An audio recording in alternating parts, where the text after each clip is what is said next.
I built their future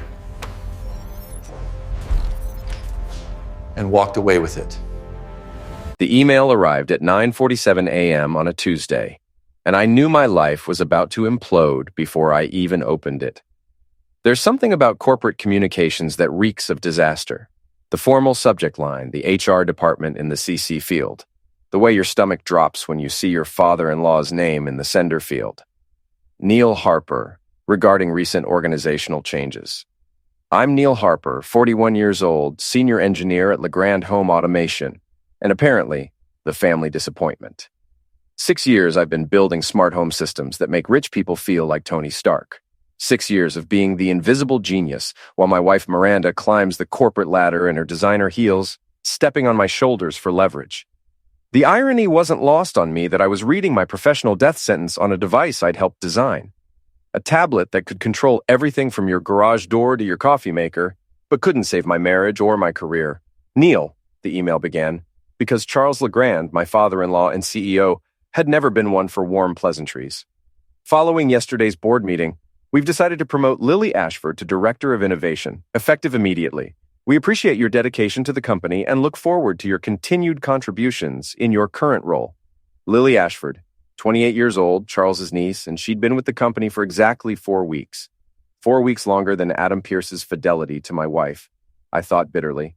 Adam was our new innovation director, 39 years old, drove a silver Porsche, and had the kind of confident smile that made women forget they were married. I'd seen that smile directed at Miranda plenty of times during company events. Heck, I'd probably designed the security cameras that recorded their little rendezvous in the conference rooms after hours. My office door opened without a knock. Miranda's signature move. She glided in wearing her power suit, the navy blue one that cost more than most people's monthly salary. Her blonde hair was pulled back in that severe bun that said, "I'm too important for casual conversation," and her green eyes held that familiar mixture of pity and impatience. "Did you get Charles's email?" she asked, settling into the chair across from my desk like she was granting me an audience. "You mean the one where your cousin gets the promotion I've been working toward for 3 years?" "Yeah, I got it." Miranda sighed, the sound of a woman dealing with an unreasonable child. "Neil, you have to understand the bigger picture. Lily brings fresh perspectives, new energy. The company needs innovation, not just technical expertise." "Fresh perspectives," I repeated, tasting the corporate buzzwords like spoiled milk. "Is that what we're calling nepotism now?" "Don't be bitter, it's not attractive." She crossed her legs, and I noticed she was wearing the diamond bracelet I'd bought her for our anniversary. The anniversary she'd spent texting someone else through dinner. "Besides, you're being dramatic. You still have your position, your salary. Not everyone gets to work for family." Family. The word hung in the air like a bad joke. Miranda's family had money, connections, and the kind of old money arrogance that treated people like me, middle-class engineers from Ohio, like useful pets. I'd married into the Legrand dynasty thinking love would be enough to bridge the gap. 6 years later, I felt like a court jester who'd forgotten to be funny. "Right," I said, closing my laptop with deliberate calm. "Speaking of family, how's Adam settling into his new role?" Something flickered across Miranda's face. Guilt, maybe, or just annoyance at my tone. "Adam is very talented. Charles thinks he'll bring exactly what we need to the innovation department." "I'm sure he will." I stood up, straightening my tie. "In fact, I think it's time I brought some innovation to this situation myself." "What do you mean?" I opened my desk drawer and pulled out the resignation letter I'd been drafting for weeks, ever since I'd noticed the way Miranda's phone buzzed with excitement during our increasingly rare conversations. Ever since I'd seen Adam's car in our driveway when I came home early from a client meeting. Ever since I'd realized that my wife and her family saw me as a useful idiot rather than a partner. "I mean, I quit." Miranda's composure cracked just enough to show genuine surprise. "Neil, don't be ridiculous. You can't just quit because you didn't get promoted." "Watch me." I signed the letter with a flourish and held it out to her. "And before you or Charles get any ideas about keeping my work, you might want to review my employment contract, specifically Section 12 regarding intellectual property rights for innovations developed outside company time using personal resources." Now she looked worried. Good. She should be. "What are you talking about?" "I'm talking about the fact that every major breakthrough this company has had in the last 3 years came from my home workshop, not the corporate lab. I'm talking about patents filed under my name, not Legrand Home Automation. I'm talking about the fact that your family's golden goose is walking out the door, and there's nothing you can do to stop him. I walked around the desk, close enough to smell her expensive perfume, close enough to see the calculation in her eyes as she processed what I'd just told her. "You wouldn't," she whispered. "Try me." The intercom on my desk buzzed. "Mr. Harper? Mr. Legrand would like to see you in his office." I smiled at Miranda, the first genuine smile I'd felt in months. "Looks like Daddy wants to chat." This should be interesting. Charles Legrand's office occupied the entire northeast corner of the building's top floor, with floor-to-ceiling windows that offered a commanding view of the city.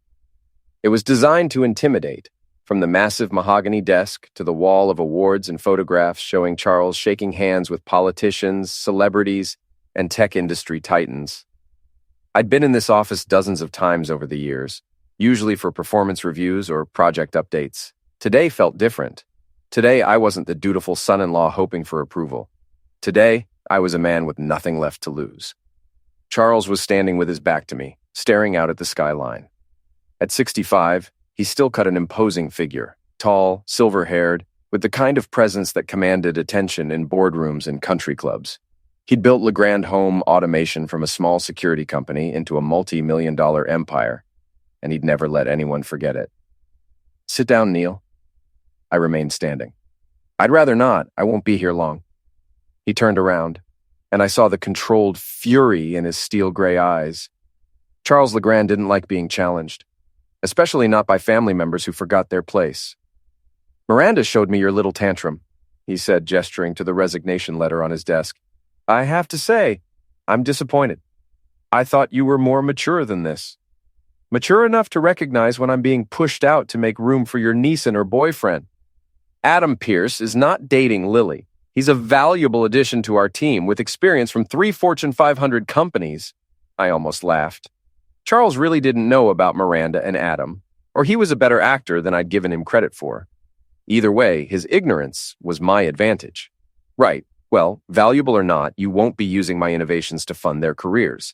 I'm withdrawing my patents from company use, effective immediately. Charles's face darkened.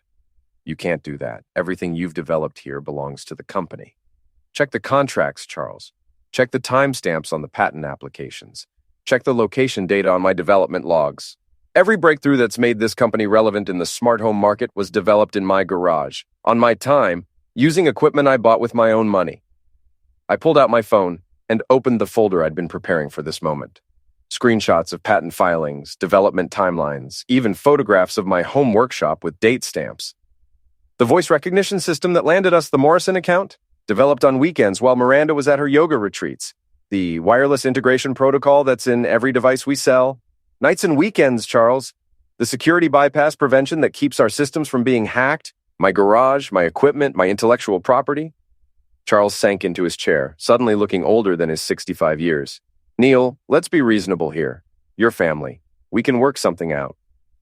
"Family," I repeated, savoring the word. "Is that what you call it when you promote a 28-year-old with 4 weeks of experience over someone who's been carrying this company's technical development for 6 years?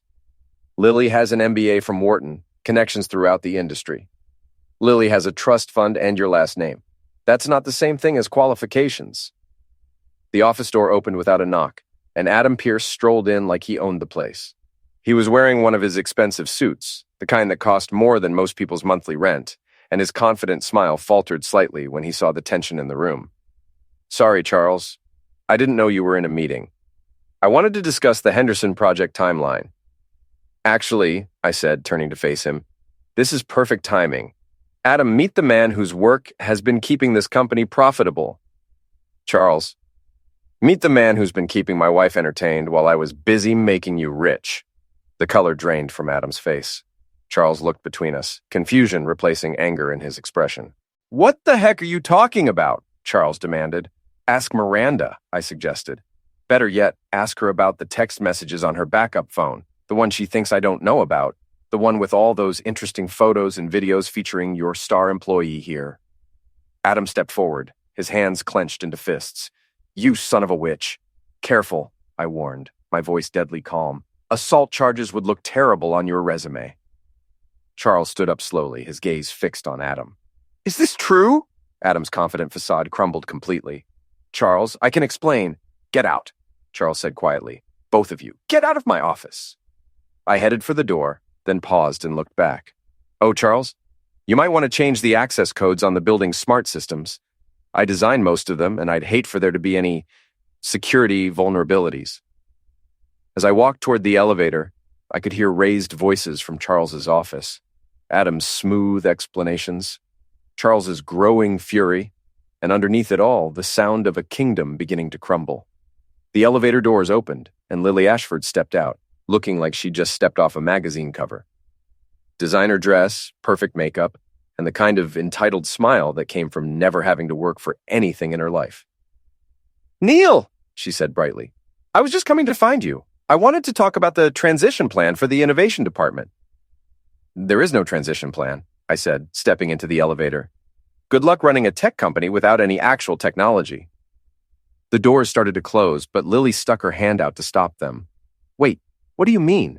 You can't just leave us hanging. I need your help to understand the systems, the development pipeline. You should have thought of that before you decided you were qualified to run a department you don't understand. But I'm family, she protested, as if that magical word could solve everything. So was I replied, pressing the button for the ground floor. Look how well that worked out. This time I let the doors close. Samir Sam Patel had been my best friend since college, back when we were both naive enough to think that hard work and talent were all you needed to succeed in the corporate world.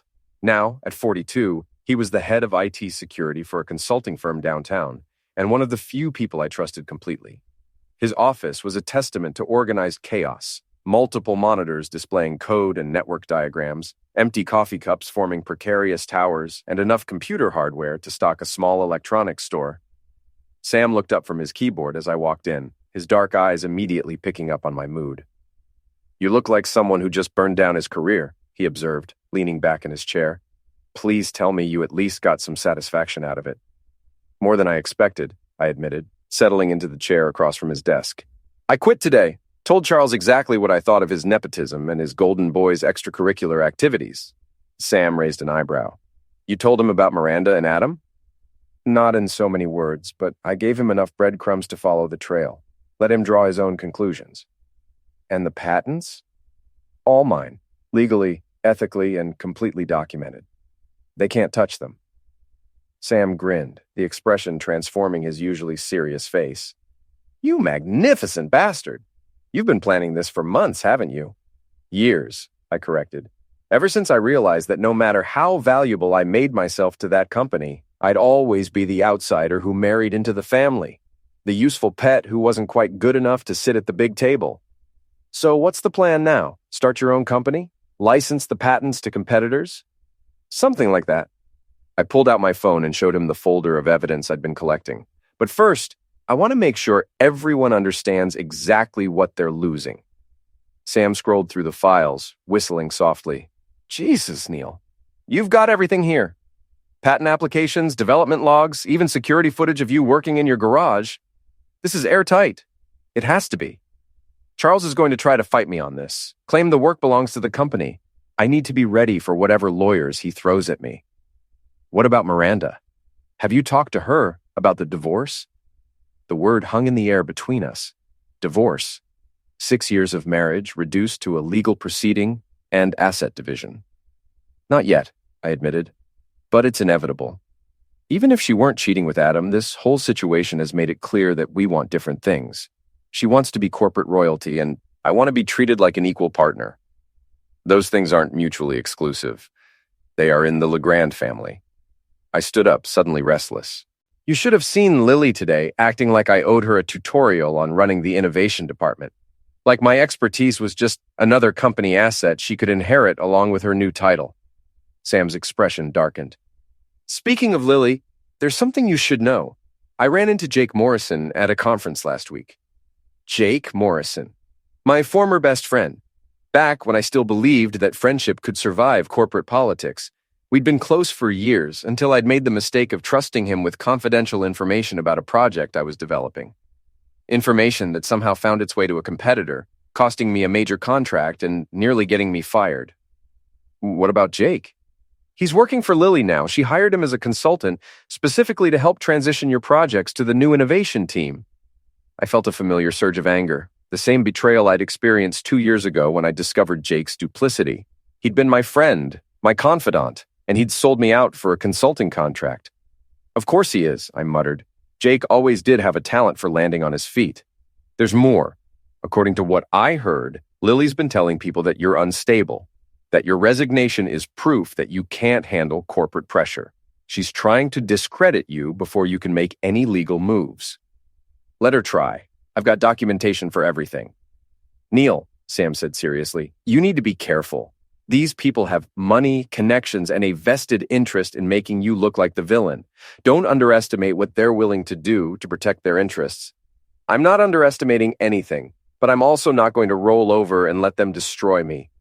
My phone buzzed with a text message. Miranda, we need to talk. Come home tonight. Please. I showed the message to Sam, who shook his head. Don't do it, man, not yet. You're angry. She's probably panicking. And nothing good ever comes from those conversations. I have to face her eventually. Yeah, but not today. Today you get a lawyer. Today you make sure your patents are bulletproof and your evidence is documented. Today you prepare for war. He was right, of course.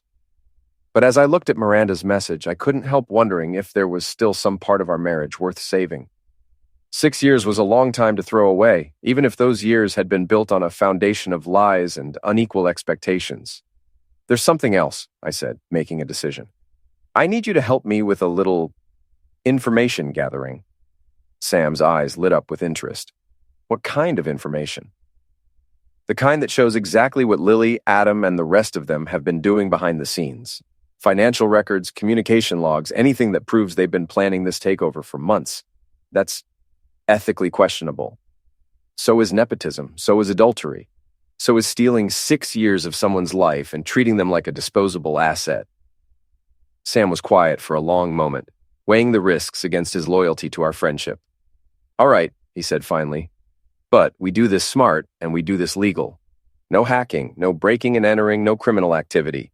Just good old-fashioned detective work and public records research. Agreed.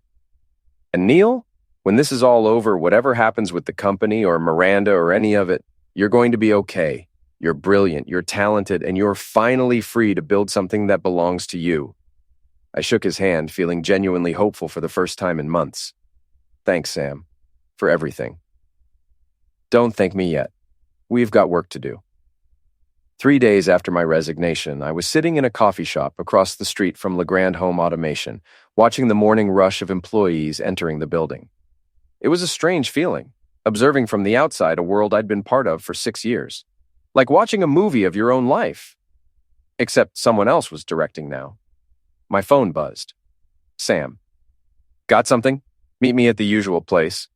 The usual place was a small diner on the outskirts of town, the kind of establishment that served decent coffee and minded its own business. Sam was already there when I arrived, sitting in a corner booth with his laptop open and a manila folder beside his plate. You look like a man with good news, I said, sliding into the seat across from him. Better than good. I've been digging into Lily's background, and there are some interesting gaps in her resume. He opened the folder and spread out several documents. Her MBA from Wharton, real. Her previous work experience, not so much. I picked up one of the papers, an employment verification form with several red stamps across it. 3 of the companies she claims to have worked for have no record of her employment. The 4th confirmed she was there, but only as an unpaid intern for 6 weeks. So she's been lying about her qualifications. Gets better. I also looked into Adam's background. Remember how Charles was impressed by his Fortune 500 experience? Don't tell me. 2 of those companies went bankrupt within a year of his departure. The 3rd one is being investigated for securities fraud. And get this, he was fired from his last position for inappropriate conduct with a colleague. I leaned back in the booth, processing this information. Does Charles know any of this? I doubt it. Lily probably handled the hiring process for Adam, and Charles trusts family to do their due diligence. What about Miranda? How much does she know about Adam's history? Sam's expression grew uncomfortable. Neil, I found something else, something you're not going to like. He pulled out his phone and showed me a series of text messages. I recognized Miranda's number immediately. Miranda, Neil's getting suspicious. We need to be more careful. Adam, let him suspect. After the promotion goes through, it won't matter what he thinks. Miranda, what if he tries to cause problems for you at work? Adam, your dad loves me, and your cousin thinks I'm brilliant. Neil's just the technical guy. Replaceable. The timestamp showed the messages were from 3 weeks ago, well before my resignation. There's more, Sam said quietly. The next set of messages made my stomach turn. Adam, once I'm established in the company, we can get rid of him completely. Divorce, buyout, whatever it takes. Miranda, I feel guilty sometimes. He's not a bad person. Adam, he's dead weight. You deserve better than a middle-class engineer who thinks he's smarter than everyone else. Miranda, you're right. I just need to be patient a little longer. I set the phone down carefully, fighting the urge to throw it across the diner. How long have you had these? I got them yesterday. Miranda's phone automatically backs up to the cloud, and she never changed the password from the one you set up for her 2 years ago. Jesus, Sam, this is evidence. This is evidence that they planned this whole thing. The affair, the promotion, pushing you out of the company, it's all documented. I stared at the messages, feeling a cold rage settle in my chest. Not the hot anger I'd felt when I quit, but something deeper and more dangerous. They hadn't just betrayed me. They'd planned my destruction while pretending to care about me. There's something else, Sam continued. I traced some financial records. Adam's been in debt for months, gambling mostly, but also some bad investments. He owes money to some very unpleasant people. How much money? Enough that he needs this job to stay alive, literally. The pieces were falling into place. Adam wasn't just using Miranda for love and connections. He was using her as a lifeline. And Miranda wasn't just having an affair. She was actively plotting to destroy our marriage and my career. What do you want to do with this information? Sam asked. Before I could answer, my phone rang. Charles Legrand. Neil, we need to talk. Can you come to the office this afternoon? I don't work there anymore, remember? Please, as a favor to family. Family. That word again. Wielded like a tool when they needed something from me. Fine, but this is the last favor you get. I hung up and looked at Sam. Change of plans. I'm going to see what Charles wants, and then we're going to show him exactly what kind of people he's been trusting. Be careful, Neil. Cornered animals are dangerous. So are engineers with nothing left to lose. 2 hours later, I was back in Charles's office, but the dynamic had shifted completely. He looked older, more tired, and there was a weariness in his eyes that hadn't been there before. Thank you for coming, he said, gesturing to the chair across from his desk. I owe you an apology. Just one? He almost smiled at that. Several, actually. I've been doing some research into Adam's background, and I'm not happy with what I found. I imagine not. I also spoke with Miranda about the personal situation. And Charles was quiet for a long moment, staring out the window at the city skyline. I built this company to be something I could pass down to family, he said finally. Something that would last beyond my lifetime. I thought bringing in young talent, fresh perspectives would help secure that legacy. Instead, you brought in parasites. Yes. He turned back to me and I saw genuine regret in his expression. I let my desire to help family cloud my judgment about their qualifications, and I failed to see how valuable you were to this company's success. Past tense. Neil, I want you to come back. As Director of Innovation with full control over the technical development pipeline, Lily will be reassigned to marketing where her social skills might be more appropriate. And Adam? Adam's employment has been terminated. I felt a moment of satisfaction, but it was quickly replaced by skepticism. What about Miranda? Charles's face hardened. Miranda's personal choices are her own responsibility, but they won't affect your position here if you choose to return. I appreciate the offer, Charles. I really do, but I'm not interested in coming back. Why not? You'd have everything you wanted, recognition, authority, the respect you deserve. Because I don't trust you anymore, I said simply. And more importantly, I don't need you anymore. I pulled out my phone and showed him the patent documentation Sam had helped me organize. I'm starting my own company. I've already got 3 major clients lined up, including 2 of your biggest competitors. The patents you've been relying on for the last 3 years, they're coming with me. Charles's face went pale. Neil, be reasonable. We can work out some kind of licensing agreement. We could have worked out a lot of things if you'd treated me like family instead of an employee. But that ship has sailed. I stood up and headed for the door. Neil, wait, what about Miranda? What about your marriage? I paused with my hand on the doorknob. What about it? She made her choice 3 weeks ago when she decided I was replaceable. Now she gets to live with the consequences. She loves you. No, Charles, she loves the idea of me. The stable, reliable husband who would support her ambitions and never challenge her priorities. But she never loved the real me, the man who had his own dreams and deserved his own respect. I opened the door and looked back at him one last time. Give Miranda my regards and tell her that the house is in my name, so she might want to start looking for a new place to live. The house felt different when I walked through the front door that evening. It was the same furniture, the same layout, the same expensive decorations that Miranda had chosen to project success and sophistication, but now it felt like a stage set for a play I was no longer interested in performing. Miranda was waiting in the living room, still wearing her work clothes, but with her hair down and her makeup touched up. She'd arranged herself carefully on the sofa, the picture of a concerned wife ready to have a difficult conversation. Neil, she said, standing up as I entered, thank you for coming home. I know things have been complicated lately. Complicated. I set my keys on the hall table and looked at her. Really looked at her. Maybe for the first time in months. She was still beautiful, still poised, still every inch the corporate executive's wife. But I could see the calculation behind her green eyes, the careful performance of concern.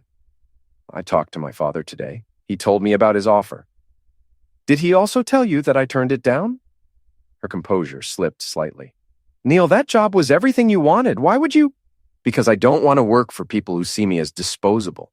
That's not fair. We've never seen you as disposable. Really? I pulled out my phone and opened the screenshots Sam had sent me. Then explain these. I handed her the phone, watching her face as she read her own words back to herself. The color drained from her cheeks, and her hands started to shake. Neil, I can explain? Which part? The part where you and Adam planned to get rid of me completely? The part where you called me deadweight?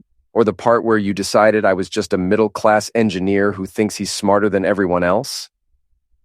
She set the phone down carefully, her lawyer's training kicking in even in the middle of personal crisis. Those messages were taken out of context. I was upset, confused about my feelings. Bees. The word came out harder than I'd intended, cutting through her practiced explanation. You were planning my destruction while I was working 16-hour days to make your father's company successful. You were sleeping with another man while I was trying to save our marriage. Don't talk to me like that. I'll talk to you however I want. This is my house, remember? The one I bought before we got married. The one that's solely in my name because your father's lawyers insisted on a prenup. Miranda's mask finally slipped completely, revealing the cold calculation underneath. Fine, she said, her voice taking on the sharp edge I'd heard her use with opposing counsel. You want to do this the hard way? Let's do it the hard way. I'll take half of everything you own, including those precious patents of yours. Good luck with that. The patents are intellectual property I developed independently. The prenup you insisted on protects them, just like it protects your trust fund. I'll claim you used marital assets to develop them. With what evidence? I've got 6 years of documentation showing exactly when, where, and how I developed every innovation. Timestamps, location data, purchase records for equipment. I've even got security footage from my garage workshop. She stared at me, finally understanding that I'd been preparing for this moment longer than she'd been planning my downfall. You bastard. You've been planning to leave me. No, Miranda, I've been planning to protect myself. There's a difference. The front door opened, and I heard familiar voices in the hallway. Miranda's face went white. You didn't. I did. Jake Morrison walked into the living room, followed by Lily Ashford and, to my surprise, Adam Pierce. They all stopped short when they saw me, clearly not expecting me to be there. Well, I said, settling into my favorite armchair. This is convenient. All my favorite people in one place. Jake recovered first, putting on the same charming smile that had fooled me for years. Neil, good to see you, man. I was hoping we could talk, clear the air about some misunderstandings. Misunderstandings, I repeated. Is that what we're calling industrial espionage now? Come on, don't be dramatic. I never gave anyone confidential information. You gave Morrison Industries the specifications for my wireless protocol 3 days before I was supposed to present it to their board. They used my own design to beat me out of a $2 million contract. I don't know what you're talking about. I pulled out another folder of documents, the evidence Sam and I had compiled over the past few days. Email records, Jake, your company account, their company account, and a very clear paper trail showing exactly what information was shared and when. Lily stepped forward, trying to take control of the situation with her usual entitled confidence. Neil, I think there's been a misunderstanding about my role at the company. I'm not trying to replace you. You're right, I interrupted. You're not trying to replace me. You couldn't replace me if you had 10 years and a team of actual engineers, which, incidentally, you don't have since I'm taking my patents with me.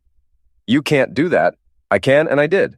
As of this morning, Legrand Home Automation no longer has licensing rights to any of the technology I developed. Your innovation department is now innovating with an empty toolbox. Adam finally spoke up, his voice tight with barely controlled anger. You think you're so smart, don't you? You think you can just walk away and leave us all hanging? I think I can do whatever I want with my own intellectual property. What I find interesting is that you're here at all, Adam. Didn't Charles fire you yesterday?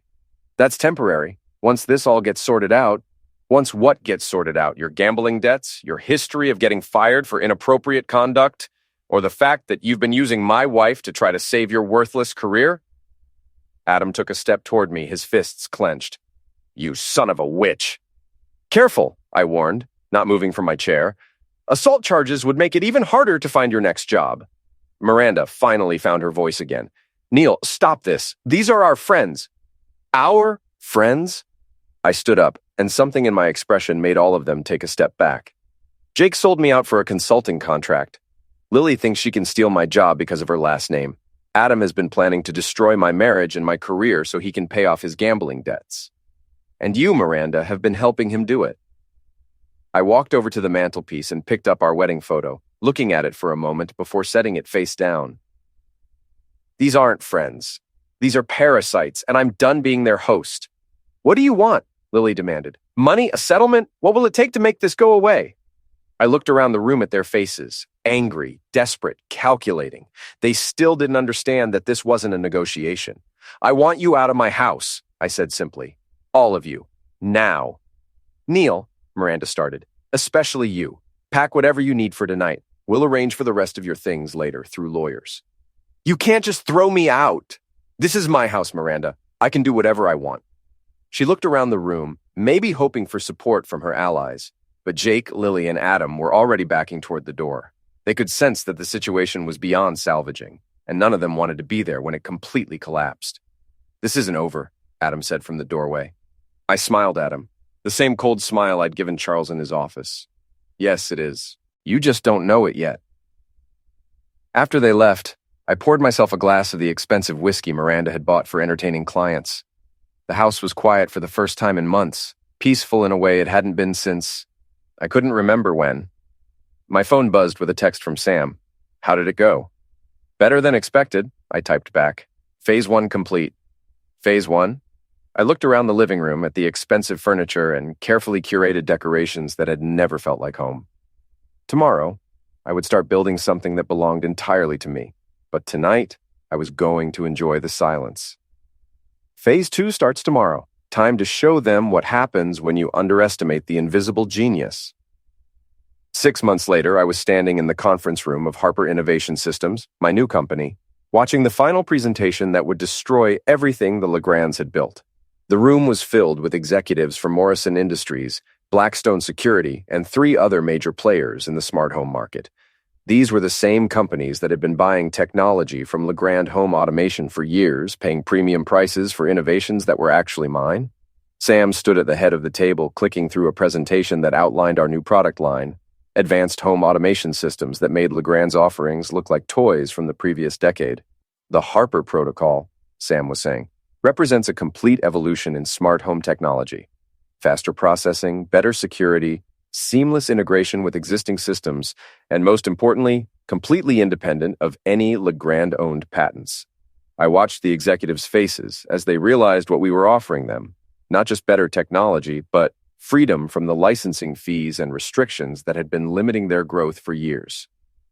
Mr. Harper, said Janet Morrison, CEO of Morrison Industries. "These specifications are impressive. But I have to ask, how can you guarantee that Legrand won't challenge your patent claims?" I stepped forward, opening the leather portfolio that contained 6 months of legal preparation. "Because every patent we're licensing to you was filed and approved before I ever worked for Legrand Home Automation. The technology they've been selling you as their innovation was actually developed in my garage, on my time, with my resources." I handed out copies of the patent documentation, watching their expressions change as they understood the implications. "You're telling us that Legrand has been licensing technology they didn't actually own?" asked Robert Chen from Blackstone Security. "I'm telling you that they had a licensing agreement with me, which I terminated when I left the company. Any technology they've sold you since my resignation has been in violation of my intellectual property rights." The room was quiet for a moment as they processed this information. "What kind of legal exposure are we looking at?" Morrison asked. "None if you switch to our new systems. We're prepared to offer full indemnification for any past licensing issues, plus a significant discount on new installations." "And if we don't switch?" Sam fielded this one. "Then you'll be purchasing potentially illegal technology from a company that's about to face some very serious legal challenges." After the executives left with our proposal documents, Sam and I sat alone in the conference room, looking out at the city skyline. "Think they'll bite?" he asked. "They'd be stupid not to. We're offering them better technology at lower prices, with none of the legal risk." My phone buzzed with a call from an unknown number. I almost ignored it, but something made me answer. "Neil Harper. Neil, it's Charles. We need to talk." I put the call on speaker so Sam could hear. "I'm listening." "You've destroyed us. Morrison Industries just canceled a $20 million contract. Blackstone is threatening to sue us for patent violations. 3 other major clients are demanding refunds. That's unfortunate." "Come on, Neil, this isn't just about me. You're putting hundreds of people out of work. I'm putting corrupt executives out of work. The engineers, the sales staff, the administrative people. They can all find jobs with companies that actually value their contributions. What do you want? Money? An apology? What will it take to stop this?" I looked at Sam, who shrugged. We'd anticipated this call. "I want you to understand what it feels like to have your life's work stolen from you," I said. "I want Miranda to understand what it feels like to lose everything because of someone else's betrayal. I want Lily to understand that qualifications matter more than family connections. And I want Adam to understand that actions have consequences. Neil, please, I'm not finished. I also want Jake Morrison to explain to his clients why he's been selling them industrial espionage instead of legitimate consulting services. I've sent his email records to the State Bar Association, by the way. He might want to brush up on his resume." There was silence on the other end of the line. "You've become a vindictive man, Neil." "No, Charles. I've become a man who refuses to be taken advantage of." "There's a difference." "What about Miranda? She's your wife." "Miranda made her choice when she decided to help Adam destroy my career. The divorce papers were filed this morning, along with a lawsuit for alienation of affection. She can explain to her new boyfriend how much his gambling debts are going to cost her." I hung up and leaned back in my chair, feeling a satisfaction I hadn't experienced in years. "Think that's the end of it?" Sam asked. "Not quite. There's one more thing I want to do." The Legrand Home Automation Headquarters building had a state-of-the-art smart building system, environmental controls, security cameras, access management, all integrated into a single network that I had designed and installed 3 years earlier. It also had a backdoor that only I knew about, a diagnostic access point I'd built in for troubleshooting that had never been documented in the official system specifications. At exactly 5 p.m. on a Friday, as the weekly board meeting was getting underway in Charles's conference room, every smart device in the building began to malfunction simultaneously.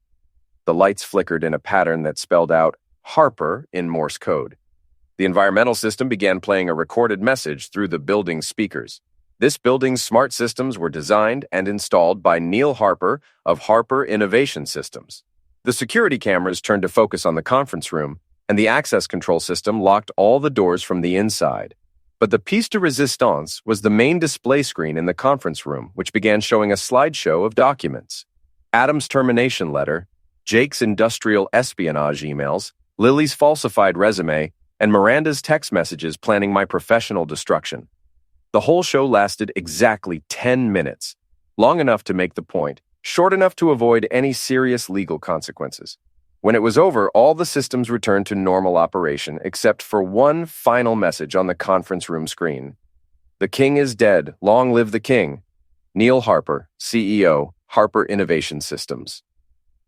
I watched the whole thing from the coffee shop across the street, using the same diagnostic access I'd used to orchestrate the demonstration. Through the building's windows, I could see people running around in confusion, security guards trying to figure out what had happened, and in the top-floor conference room, Charles Legrand sitting alone at his mahogany table, staring at the blank screen where my message had been. My phone rang. "Sam, did you just hack your former employer's building?" I didn't hack anything. I used a legitimate diagnostic access point to demonstrate the security vulnerabilities in their system. "Neil, don't worry. Everything I did was technically legal, and I made sure to document the security flaws in a report that I'll be sending to their insurance company. They'll thank me for identifying the vulnerabilities before someone with malicious intent could exploit them." You're enjoying this way too much. I'm enjoying justice, Sam. For the first time in 6 years, the people who betrayed me are facing real consequences for their actions. And you're sure this is how you want to end it? I looked up at the building one last time, then closed my laptop and stood up. This isn't the end, Sam. This is the beginning. Tomorrow, we start building something that belongs to us, something that nobody can take away or steal or undervalue. What about Miranda? What about the divorce? Miranda gets to start over with Adam, assuming he can stay out of debt long enough to be useful to her. They deserve each other. And Charles? Charles gets to learn the same lesson I learned 6 years ago, that family loyalty only works when it goes both directions. As I walked away from the coffee shop, my phone buzzed with notifications. News alerts, social media posts, industry blogs all picking up the story of the spectacular smart building malfunction at Legrand Home Automation. By tomorrow, everyone in the industry would know exactly who was responsible and why. I smiled, thinking about the look on Charles's face when he realized that his useful pet had just become his most dangerous competitor. The invisible genius was invisible no more. 6 months later, Harper Innovation Systems had captured 40% of Legrand's market share. Charles was forced to sell the company to a larger competitor, and the Legrand family legacy disappeared into corporate consolidation. Miranda and Adam's relationship lasted exactly as long as it took for her to realize that his gambling debts exceeded her trust fund. She tried to contact me once through lawyers, but I had Sam send her a simple message. "The king sends his regards. Jake Morrison lost his law license and his consulting business. Last I heard, he was working as a sales associate at an electronics store, probably telling customers about the latest innovations in smart home technology without mentioning who actually invented them." Lily Ashford found a new job in marketing for a cosmetics company, where her qualifications were more in line with her actual abilities. And me? I built an empire on the foundation of my own talent and hard work, surrounded by people who valued innovation over politics and merit over family connections. Sometimes the best revenge is simply refusing to stay in your assigned place. Sometimes the invisible genius just needs to step into the light.